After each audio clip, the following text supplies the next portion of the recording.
తెలుసు తెలుసా, కొంతమంది తెలియకపోవచ్చు.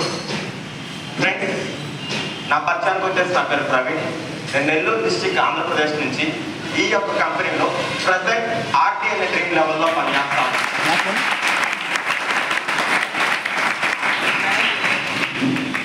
సో బహుశా సార్ వాళ్ళందరూ కూడా చెప్పుకుని ఉండొచ్చు. సో నేను మీకు ఏం చెప్దాం అనుకుంటున్నా అంటే, ఫ్రెండ్స్, మాకు ఎగ్జాక్ట్గా మే స్టార్టింగ్లో హనుమయ్య సార్ చెప్పాడు, చిన్న ఆర్టీ ఫామ్ ఉంటుంది, వెళ్తావా, నేను నీకు టికెట్ బుక్ చేపిస్తాను, నువ్వు డైరెక్ట్ ఏం చేస్తున్నట్టు ఆర్టీ ఫామ్కి వెళ్ళని చెప్పేసి చెప్పాడు. సో నాకు ఇందులో కొంచెం భయం అనిపించింది ఫస్ట్ మొదట్లో. సో ఆ భయంతో నేను ఏం చెప్పానంటే, సరే అప్లై సార్ చెప్పాడంటే ఖచ్చితంగా ఏదో రీజన్ ఉంటుందని చెప్పేసి ఏం చేశానంటే, సరే అన్నారా నేను వెళ్తా అని చెప్పేసి చెప్పా. ఆ రోజు నైట్ టికెట్స్ అయితే బుక్ అయిపోయాయి. సో మేము ఎక్కడి నుంచి వెళ్ళామంటే హైదరాబాద్ టు ఢిల్లీ. సో ఇక్కడి నుంచి హైదరాబాద్ వెళ్ళాం, హైదరాబాద్ నుంచి ఢిల్లీ వెళ్ళాం.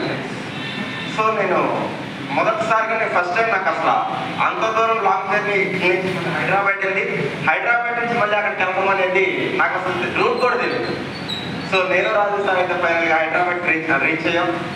అండ్ మేము హైదరాబాద్కి వెళ్ళడానికి రీజన్ కూడా ఏంటంటే ప్యారడైస్ బిర్యానీ తింటాను. కొంచెం కామెడీగా అనిపించవచ్చు, బట్ ఒక ప్యారడైస్ బిర్యానీ తినడం కోసంగా మేము ఇక్కడి నుంచి హైదరాబాద్ వెళ్ళి హైదరాబాద్ నుంచి ఢిల్లీ వెళ్ళాం. బట్ ఫైనల్గా అయితే నేను హైదరాబాద్ వెళ్ళినటువంటి లక్ష్యం అయితే నెరవేరుతుంది. సో హైదరాబాద్ వెళ్ళిన తర్వాత అక్కడి నుంచి ఆ మొత్తం కంప్లీట్ చేసుకున్న తర్వాత హైదరాబాద్ మొత్తం విజిట్ చేసిన తర్వాత ఢిల్లీ వెళ్ళాం. సో ఢిల్లీ వెళ్ళిన తర్వాత సార్ వాళ్ళు బహుశా సార్ వాళ్ళ ఫీలింగ్ షేర్ చేసి ఉండొచ్చు. సో ఢిల్లీ వెళ్ళగానే ఫస్ట్ నాకు అనిపించిన ఇంప్రెషన్ ఏంటంటే, ఫ్రెండ్స్, మేము కంపెనీ హెడ్ ఆఫీస్ ముందు దిగంగానే అక్కడ లోపలికి వెళ్ళంగానే అక్కడ ఉండేటటువంటి ఎవ్రీ పర్సన్ ఎంతలా రెస్పెక్ట్ చేస్తున్నారంటే, నిజంగా ఫ్రెండ్స్ ఇదంతా ఒక ఫ్యామిలీ అన్న విధంగా నాకు అలాంటి ఒక ఫీలింగ్ అండి. సో నాకు ఎలా అనిపించిందంటే, ఇక్కడ మేము వేరు కాదు, ఇక్కడ వేరే వీళ్ళంతా వేరు కాదు, వీళ్ళు ఇక్కడ ఎన్ని రోజుల నుంచి అయినా పని చేయని, ఇక్కడ అందరం ఒకటే, అందరం ఒక ఫ్యామిలీ అన్నటువంటి ఒక ఫీలింగ్తో వాళ్ళందరూ అందరినీ కలుపుకొని పోతున్నారు. అసలు మేము ఎవరో కూడా తెలియదు.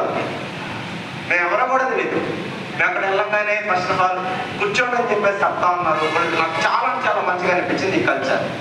దట్ ఈస్ పవర్ ఆఫ్ గ్లేస్టెడ్ ఇండియా ప్రైవేట్ లిమిటెడ్ కల్చర్. ఆలోచించండి, మనం బయట ఏ కంపెనీలోకి వెళ్ళినా సరే నీకోసం అక్కడ ఒక కుర్చీ నీకు ఇచ్చి కూర్చో అని చెప్పేసి నీతో ప్రేమగా ఎంతమంది మాట్లాడగలుగుతారు? అది సాధ్యమేనా? 100% కాదు. బట్ నాకు మాత్రం ఆ మూమెంట్ చాలా చాలా మంచిగా అనిపించింది. ఒక పర్సన్ వస్తున్నాడు, సార్ పైకి రండి, పైకి వచ్చి కూర్చొని ఏం చేస్తారంటే అక్కడ స్నాక్స్ అవన్నీ అరేంజ్ చేసాం.